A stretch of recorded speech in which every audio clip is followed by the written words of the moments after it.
કેન્દ્ર સરકારના આવનાર સંસદીય બજેટ સત્રમાં પ્રધાનમંત્રી નરેન્દ્ર મોદીના નેતૃત્વની એનએસએ સરકારના કેન્દ્રીય નાણામંત્રી નિર્મલા સીતારામન દ્વારા કેન્દ્રીય બજેટ 2026-27 રજૂ થનાર છે,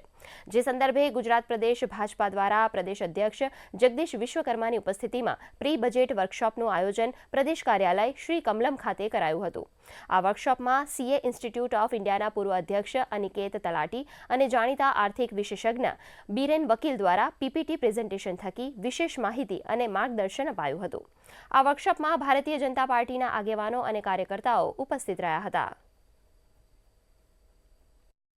ગુજરાતમાં સૌપ્રથમ વખત આવનારું જે 1 તારીખનું બજેટ છે એના સંદર્ભમાં બે નિષ્ણાત વ્યક્તિઓ દ્વારા શ્રી અનિકેતભાઈ તલાટી, જેઓ ચાર્ટર્ડ એકાઉન્ટન્ટ એસોસિએશનના રાષ્ટ્રીય પૂર્વ અધ્યક્ષ છે, અને શ્રી બીરેનભાઈ વકીલ, જેઓ કોમોડિટીઝ અને અન્ય આર્થિક બાબતોના નિષ્ણાત સલાહકાર પણ છે,